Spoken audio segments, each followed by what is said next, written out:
నేను తెలంగాణ సమాజానికి అన్ని పార్టీల కార్యకర్తలకు విజ్ఞప్తి చేస్తున్నా మళ్ళీ డిమాండ్ అని వేరే రకంగా విమర్శలు ప్రతి విమర్శలు చేసే ప్రయత్నం దయచేసి చేయకండి. దాంతోపాటు మాల్దీవ్స్ సంబంధించి నిజంగా భారతీయులకు హ్యాట్స్ ఆఫ్. నరేంద్ర మోడీ గారి విషయంలో, భారతదేశం విషయంలో మాల్దీవ్స్ సంబంధించి 3 మంత్రులు చేసినటువంటి వ్యాఖ్యలకు నిరసనగా భారతీయ సమాజం సోషల్ మీడియా ద్వారా బాయ్కాట్ మాల్దీవ్స్ అని చెప్పి ఒక సోషల్ మీడియా ద్వారా ప్రచారం చేసిర్రు.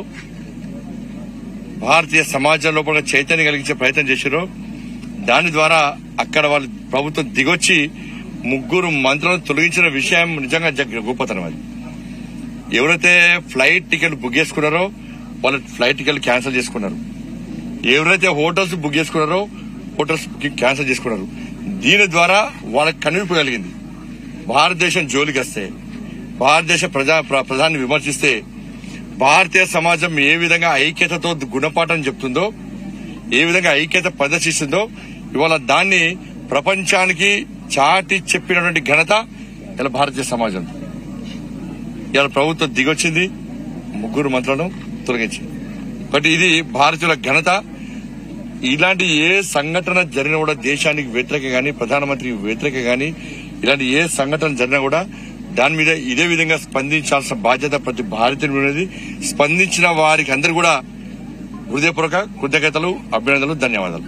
ఇప్పుడు తెలంగాణ రాష్ట్రంలో కొత్త ఏర్పడ్డ జిల్లాలో ఇప్పుడు ఉన్నటువంటి కాంగ్రెస్ ప్రభుత్వం రద్దు చేద్దామని చెప్పి చూద్దాం. ఇంకా వాళ్ళు ఏమని చెప్పలే కదా, మనం ఏదో ఊహాజంత వార్తలతో మనం కామెడీ చేయలేం కదా. చూద్దాం. ఆయనకు మళ్ళీ చెప్తున్నా, నేనే చెప్పినా మళ్ళీ చెప్తున్నా, ఇవన్నీ ప్రభుత్వ ఆదాయంతో కూడుకున్న విషయాలు. ఇప్పుడు గతంలో ఈ తెలంగాణ రాష్ట్రంలో గత ప్రభుత్వము చేసిన తప్పిదాలను బయట చేయాల్సిన బాధ్యత ఉన్నది.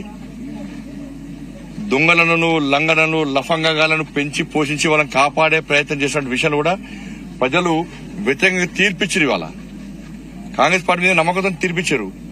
కాబట్టి ఇవాళ ఇంటర్మీడియట్ విద్యార్థులు చనిపోయారు, ఆత్మహత్య చేసుకున్నారు. ఈ రాజన్న సిరిసిల్ల జిల్లాకు సంబంధించి కూడా 2-3 విద్యార్థులు ఆత్మహత్య చేసుకున్నారు. గ్లోబల్ ఇండియా అనేటువంటి ఒక మూర్ఖత్వ సంస్థ వల్ల. ఆ సంస్థ వెనుక కేసీఆర్ కుటుంబం ఉంది, బినామీ. నేను విమర్శలు చేస్తే కేసీఆర్ కొడుకు నా మీద కోర్టులో కేసేసి కేసీఆర్ కొడుకు పేరు తీయదని చెప్పి నా మీద కోర్టు ఆర్డర్ పట్టుకొచ్చాడు, రాజకీయంగా ఎదుర్కొన్న దమ్ము లేక.